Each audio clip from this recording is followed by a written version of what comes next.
En ciblant nommément notre capitaine Traoré, le rapport veut envoyer un message aux autres chefs d'État révolutionnaires de l'AES, le général Tiani du Niger et le général Goïta du Mali, ainsi qu'à tous ceux qui seraient tentés de suivre la même voie souverainiste. Le message est simple. Si vous rompez avec l'ordre occidental, on va construire un dossier judiciaire contre vous et s'arranger à ce que vous ne puissiez pas gouverner, ni circuler librement, et éventuellement que vous atterrissiez à La Haye. Quand vous regardez les vidéos sur ma chaîne, les publications sur mes réseaux sociaux, j'espère d'ailleurs que vous êtes abonnés, que vous likez et que vous partagez les liens dans vos groupes et sur vos réseaux. Avant que la valeureuse et héroïne amazone, Nathalie Yamb, ne reprenne la parole, regardez bien cette image. Concentrez-vous sur la main de l'homme qui est juste devant. Au moment de saluer le capitaine Ibrahim Traoré, ce n'était pas une erreur, non, c'était fait à dessein. Le monde entier sait comment le capitaine Ibrahim Traoré salue ses invités. Mais ici nous assistons à une tentative de décrédibilisation. L'objectif, c'est de montrer au monde que le président du Faso n'est pas ce que le monde pense. Il peut se plier aux ordres. Lui qui saluait avec le poing, le voilà serrer la main. Mais malheureusement pour cet infiltré, sa mission a lamentablement échoué. Son regard le dit d'ailleurs clairement. Revenons enfin à Nathalie Yamb. On va quand même jeter un coup d'œil à la méthode de Human Rights Watch. Parce que ces racailles n'ont pas innové avec le Burkina. Elles utilisent toujours le même mode opératoire. Human Rights Watch applique la même structure narrative depuis des décennies. Un titre dramatique à pseudo-neutralité, une mise en accusation nominative d'un camp, un traitement superficiel de l'autre, une absence de contexte historique et une finalité judiciaire explicite. En prétendant documenter tous les crimes, les rapports construisent en réalité un récit à sens unique qui servent à légitimer un camp et à mettre en accusation l'autre. Regardez le titre du rapport Human Rights Watch sur le Rwanda en 99. Aucun témoin ne doit survivre. Regardez celui du Burkina Faso en 2026. Personne ne pourra s'échapper. Des formules dramatiques qui veulent créer l'émotion dans l'opinion avant même d'avoir lu une ligne. Ces gens-là se croient trop dans un film hollywoodien. Au-delà de la similarité rhétorique, il y a aussi la même structuration du contenu. Une partie est nommée, ciblée, mise en accusation individuellement, pendant que l'autre est évacuée en quelques lignes. 20 commandants burkinabés sont listés un à un dans la table des matières. Par contre, aucun nom des dirigeants du JNIM, juste en dessous. Ceci est d'autant plus interpellant que l'on a vu que parmi les contributeurs au rapport, il y a un complice des terroristes, Wassim Nassor, qui pouvait leur donner toutes les informations nécessaires. Human Rights Watch fournit une profusion de détails là où ils n'ont pas accès à des sources fiables, mais ils survolent la chose là où ils ont un accès illimité aux tueurs. Par contre, Human Rights Watch tient à faire preuve d'équilibrisme quand il s'agit de mettre sur un pied d'égalité un État souverain qui lutte dans un conflit asymétrique contre un groupement terroriste affilié à Al-Qaïda, qui pose des engins explosifs sur les routes, qui assassine des populations, qui massacre des troupeaux, qui interdit les écoles. Les traiter comme deux parties au conflit symétrique, ce n'est pas de la neutralité, c'est une falsification morale qui sert un agenda politique. Et puis quand Human Rights Watch produit un rapport sur Gaza, où un génocide a lieu depuis 2023, qui a, selon leurs propres chiffres, causé 69 000 morts, dont 19 000 enfants, 860 tués en cherchant de la nourriture sur des sites de distribution, un blocus de plusieurs semaines pour affamer les populations palestiniennes, on n'y trouve aucune demande de sanctions ciblées contre les responsables américains qui fournissent les armes. Aucune demande d'embargo sur les livraisons d'armes à Israël. Aucune liste nominative de commandants israéliens visés dans une table des matières. Équilibre même et étonné. Et si vous pensez que ce sont uniquement moi ou le gouvernement du Faso qui remettons en cause la crédibilité de Human Rights Watch, détrompez-vous. Le fondateur de Human Rights Watch lui-même, celui qui a créé créé l'organisation, Robert Bernstein, a publié une tribune dans le New York Times en 2009 pour condamner publiquement l'institution, estimant qu'elle avait abandonné sa mission originelle en privilégiant des rapports politiquement orientés au détriment d'une documentation rigoureuse. Selon lui, les rapports de Human Rights Watch s'appuient souvent sur des témoins dont les récits ne peuvent pas être vérifiés et qui peuvent témoigner pour obtenir des avantages politiques ou financiers ou par crainte de représailles de leurs propres dirigeants. Ce n'est pas un adversaire de Human Rights Watch qui dit ça, c'est son propre père fondateur. Il y a également des universitaires de partout, des chercheurs à Harvard, à l'Université de Londres, qui ont produit des travaux démontrant que les rapports de Human Rights Watch ne répondent pas aux standards minimaux de rigueur académique, d'impartialité, d'exactitude et de crédibilité. Ce n'est donc pas le Burkina Faso seul qui dit que Human Rights Watch corrompt ses preuves et inverse la charge morale. C'est une critique documentée, transversale, qui vient de l'intérieur même de l'institution et d'universitaires de renom. Je vais maintenant vous dire à quoi doit servir concrètement le rapport Human Rights Watch sur le Burkina. Le premier usage est diplomatique. Un rapport Human Rights Watch qui qualifie un chef d'État de responsable potentiel de crimes de guerre, de crimes contre l'humanité, devient une munition diplomatique que les chancelleries occidentales peuvent brandir dans les enceintes multilatérales comme le Conseil de sécurité, le Conseil des droits de l'homme de l'ONU, l'Union africaine, etc. Il vise à créer une pression sur les États qui seraient tentés de coopérer avec Ouagadougou en leur signifiant qu'ils s'associent à un régime qualifié de criminel de guerre. Il cherche à compliquer les négociations bilatérales du Burkina Faso avec d'éventuels partenaires qui ne voudraient pas apparaître comme des soutiens à un État sous le coup d'accusations internationales. Le second usage est juridique et judiciaire. Le rapport est explicitement conçu pour alimenter un dossier à la CPI, je vous l'ai dit tout à l'heure. Et au cas où cela ne se ferait pas devant cette instance, le rapport prétend constituer un corpus d'accusations qui peut être utilisé devant d'autres juridictions, comme les tribunaux nationaux de pays tiers qui s'arrogent le droit d'exercer une compétence universelle, comme la Belgique, l'Espagne, l'Allemagne, tous ces pays colonisateurs qui ont génocidé des peuples de par le monde. Le troisième usage est financier et économique. Un rapport qui qualifie un État d'autoritaire et de criminel de guerre active plusieurs mécanismes financiers en cascade pas très visibles. Les agences de notation intègrent le risque politique dans leurs évaluations et donc, un pays sous le coup d'accusations internationales voit sa note dégradée, son coût d'emprunt augmenter, son accès au marché de capitaux se rétrécir et les flux d'investissement privés se réduire. Les bailleurs internationaux comme la Banque mondiale, le FMI, les banques régionales de développement utilisent ces rapports comme prétexte pour conditionner ou alors même suspendre leur financement. C'est un étranglement économique progressif déguisé en préoccupation humanitaire. Le quatrième usage est médiatique. Le rapport donne aux médias occidentaux comme France 24, TV5, RFI, Le Monde, BBC, Reuters, Bloomberg une base présentée comme rigoureuse pour diffuser un narratif négatif sur les gouvernements révolutionnaires.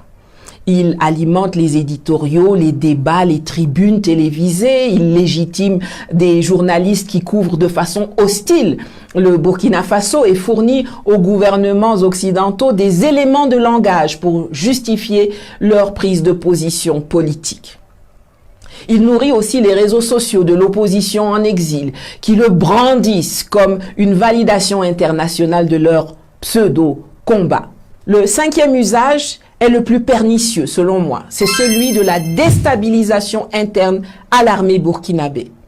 Ce rapport est destiné à créer des fissures à l'intérieur du pays. Il vise à semer le doute parmi les officiers et commandants burkinabés nommément cités, dont certains pourraient chercher à se distancer du président pour éviter d'être poursuivis eux-mêmes. Il cherche à fragiliser la cohésion de l'armée en créant une peur individuelle des conséquences judiciaires. C'est une forme de guerre psychologique ciblée sur l'appareil militaire. Le sixième usage est la légitimation pour des sanctions individuelles. Human Rights Watch demande explicitement des sanctions comme le gel des avoirs, les interdictions de voyager contre les commandants militaires burkinabés. Ces demandes, une fois formulées dans un rapport d'une ONG dite crédible, permettent au gouvernement américain, britannique ou européen de les adopter sans avoir à les justifier politiquement. Ils peuvent se contenter de dire qu'ils suivent les recommandations des organisations des droits humains en externalisant ainsi la décision politique vers une autorité morale prétendument indépendante. Le septième usage que j'identifie est celui de la dissuasion qui vise à stopper l'effet domino tant redouté. En ciblant nommément notre capitaine Traoré, le rapport veut envoyer un message aux autres chefs d'État révolutionnaires de l'AES, le général Tiani du Niger et le général Goïta du Mali, ainsi qu'à tous ceux qui seraient tentés de suivre la même voie souverainiste. Le message est simple. Si vous rompez avec l'ordre occidental, on va construire un dossier judiciaire contre vous et s'arranger à ce que vous ne puissiez pas gouverner ni circuler librement et éventuellement que vous atterrissiez à La Haye. Le dernier usage que je vois est celui du repositionnement de la France. Paris a été humilié par son expulsion du Sahel. Un rapport qui accable Traoré permet à la France de réintégrer le débat sahélien, non plus comme puissance militaire chassée, mais comme défenseur des droits humains et de la démocratie. Non, non, non, non, non, non. La France n'était pas au Sahel pour défendre ses intérêts néocoloniaux. Non, non, non, non, non. Elle était là pour protéger les civils. Conneries comme ça. Vous voyez que comme d'habitude, j'étais en avance sur le temps. Quand vous regardez les vidéos sur ma chaîne, les publications sur mes réseaux sociaux, j'espère d'ailleurs que vous êtes abonnés, que vous likez et que vous partagez les liens dans vos groupes et sur vos réseaux, vous voyez que cela fait des années, bien avant même les révolutions sahéliennes, que je combats non seulement la démocratie made in la Baule, mais également les ONG dites humanitaires et que j'exige leur départ d'Afrique. Un rapport comme celui-ci n'est pas un acte de documentation humanitaire. C'est une arme à spectre très large, utilisable simultanément sur les terrains juridiques, financiers, diplomatiques, médiatiques et même psychologiques. Sa force réside précisément dans son apparence de neutralité. Le label ONG indépendante lui confère une légitimité que n'aurait jamais un communiqué de gouvernement américain, français ou européen.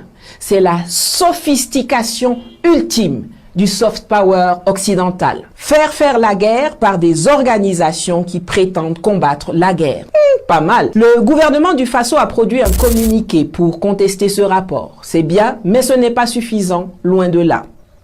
Il y a tout un travail de fond à faire, non seulement pour limiter les conséquences sournoises et perfides de ce truc que je viens d'évoquer, mais aussi pour reprendre la main et retourner la pression sur ceux qui croient être les seuls à pouvoir l'exercer. Vous comprendrez que ce n'est pas ici, devant la terre entière, que je ferai part de mes recommandations, mais je le ferai en privé aux dirigeants concernés. Voilà. Pour permettre la captation de nos ressources, l'Occident fournit les armes, Human Rights Watch, Amnesty International, la FIDH et compagnie fournissent le narratif et l'Afrique, elle fournit les morts. Mais tout ça va finir. Et c'est ici, dans l'AES, que la destruction de ce mécanisme bien rodé de spoliation et de propagation de l'arme et de pauvreté a commencé. Restez concentrés, restez déterminés. Vive Ibé, vive Tiani, vive Goïta, vive les forces armées du Burkina, du Niger et du Mali. Vive les VDP, vive les peuples confédérés du Sahel. L'AES souveraine ou la mort, nous vaincrons. Ce qui rend la sortie de Nathalie Yamb implacable, c'est l'appui sur des faits historiques irréfutables que l'on ne peut pas taxer de populisme sahélien. Le père fondateur témoigne à charge. Robert Bernstein, fondateur de Helsinki Watch en 1978, puis premier président de Human Rights Watch, a bien publié une tribune critique dans le New York Times le 20 octobre 2009, intitulée « Rights Watchdog, Lost in the Midst ». L'homme qui a fondé Human Rights Watch en personne a publié pour répudier sa propre création, affirmant que l'institution avait totalement trahi sa mission initiale au profit d'agendas politiquement orientés. Le rapport de Human Rights Watch sur le Burkina Faso ne se contente pas d'aligner des mots. Il pose les jalons d'un étranglement planifié. En ciblant de manière chirurgicale le capitaine Ibrahim Traoré, le message occidental est d'une clarté limpide. Ce n'est pas seulement le Burkina qui est visé, mais bien toute la dynamique souverainiste portée par l'AES, Alliance des États du Sahel. Si vous brisez les chaînes du néocolonialisme, on s'arrangera pour vous fabriquer un dossier judiciaire sur mesure, bloquer vos avoirs, paralyser vos déplacements et vous traîner devant des juridictions d'exception. En analysant cette intervention avec le recul nécessaire, on mesure à quel point la guerre moderne a changé de visage. La botte militaire a cédé la place à la plume humanitaire. L'Occident a compris qu'envoyer des troupes au sol génère de la résistance armée et des coûts politiques intenables. Il délègue donc la sale besogne à des structures ad hoc dotées d'un vernis d'infaillibilité morale. Le constat dressé par Yamb est d'une effrayante lucidité. L'Occident fournit les armes, les ONG fournissent le narratif, et l'Afrique fournit les cadavres. Cependant, la grande bascule réside dans le fait que les peuples de l'AES ne sont plus dupes. Le simple communiqué de riposte du gouvernement burkinabé ne suffit plus. Il faut désormais passer à une contre-offensive informationnelle et stratégique globale pour détruire ce modèle de spoliation légalisée. La bataille du Sahel ne se joue pas seulement sur le terrain des opérations contre les groupes terroristes affiliés à Al-Qaïda. Elle se joue dans les têtes, dans les traités, dans les banques et dans les tribunaux internationaux. Le rapport de Human Rights Watch n'est pas un cri d'alarme pour les droits de l'homme, c'est le chant du cygne d'un néocolonialisme en perdition qui tente de sauver ses privilèges par le lawfare, la guerre juridique. Une chose est sûre, l'éveil des consciences dans l'espace AES est désormais inarrêtable. En ciblant nommément notre capitaine Traoré, le rapport veut envoyer un message aux autres chefs d'État révolutionnaires de l'AES, le général Tiani du Niger et le général Goïta du Mali, ainsi qu'à tous ceux qui seraient tentés de suivre la même voie souverainiste. Le message est simple. Si vous rompez avec l'ordre occidental, on va construire un dossier judiciaire contre vous et s'arranger à ce que vous ne puissiez pas gouverner, ni circuler librement, et éventuellement que vous atterrissiez à La Haye. Quand vous regardez les vidéos sur ma chaîne, les publications sur mes réseaux sociaux, j'espère d'ailleurs que vous êtes abonnés, que vous likez et que vous partagez les liens dans vos groupes et sur vos réseaux. Avant que la valereuse et héroïne amazone, Nathalie Yamb, ne reprenne la parole, regardez bien cette image. Concentrez-vous sur la main de l'homme qui est juste devant. Au moment de saluer le capitaine Ibrahim Traoré, ce n'était pas une erreur, non, c'était fait à dessein. Le monde entier sait comment le capitaine Ibrahim Traoré salue ses invités. Mais ici nous assistons à une tentative de décrédibilisation. L'objectif, c'est de montrer au monde que le président du Faso n'est pas ce que le monde pense. Il peut se plier aux ordres. Lui qui saluait avec le poing, le voilà serrer la main. Mais malheureusement pour cet infiltré, sa mission a lamentablement échoué. Son regard le dit d'ailleurs clairement. Revenons enfin à Nathalie Yamb. On va quand même jeter un coup d'œil à la méthode de Human Rights Watch. Parce que ces racailles n'ont pas innové avec le Burkina. Elles utilisent toujours le même mode opératoire. Human Rights Watch applique la même structure narrative depuis des décennies. Un titre dramatique à pseudo-neutralité, une mise en accusation nominative d'un camp, un traitement superficiel de l'autre, une absence de contexte historique et une finalité judiciaire explicite. En prétendant documenter tous les crimes, les rapports construisent en réalité un récit à sens unique qui servent à légitimer un camp et à mettre en accusation l'autre. Regardez le titre du rapport Human Rights Watch sur le Rwanda en 99. Aucun témoin ne doit survivre. Regardez celui du Burkina Faso en 2026. Personne ne pourra s'échapper. Des formules dramatiques qui veulent créer l'émotion dans l'opinion avant même d'avoir lu une ligne. Ces gens-là se croient trop dans un film hollywoodien. Au-delà de la similarité rhétorique, il y a aussi la même structuration du contenu. Une partie est nommée, ciblée, mise en accusation individuellement, pendant que l'autre est évacuée en quelques lignes. 20 commandants burkinabés sont listés un à un dans la table des matières. Par contre, aucun nom des dirigeants du JNIM, juste en dessous. Ceci est d'autant plus interpellant que l'on a vu que parmi les contributeurs au rapport, il y a un complice des terroristes, Wassim Nassor, qui pouvait leur donner toutes les informations nécessaires. Human Rights Watch fournit une profusion de détails là où ils n'ont pas accès à des sources fiables, mais ils survolent la chose là où ils ont un accès illimité aux tueurs. Par contre, Human Rights Watch tient à faire preuve d'équilibrisme quand il s'agit de mettre sur un pied d'égalité un État souverain qui lutte dans un conflit asymétrique contre un groupement terroriste affilié à Al-Qaïda, qui pose des engins explosifs sur les routes, qui assassine des populations, qui massacre des troupeaux, qui interdit les écoles. Les traiter comme deux parties au conflit symétrique, ce n'est pas de la neutralité, c'est une falsification morale qui sert un agenda politique. Et puis quand Human Rights Watch produit un rapport sur Gaza, où un génocide a lieu depuis 2023, qui a, selon leurs propres chiffres, causé 69 000 morts, dont 19 000 enfants, 860 tués en cherchant de la nourriture sur des sites de distribution, un blocus de plusieurs semaines pour affamer les populations palestiniennes, on n'y trouve aucune demande de sanctions ciblées contre les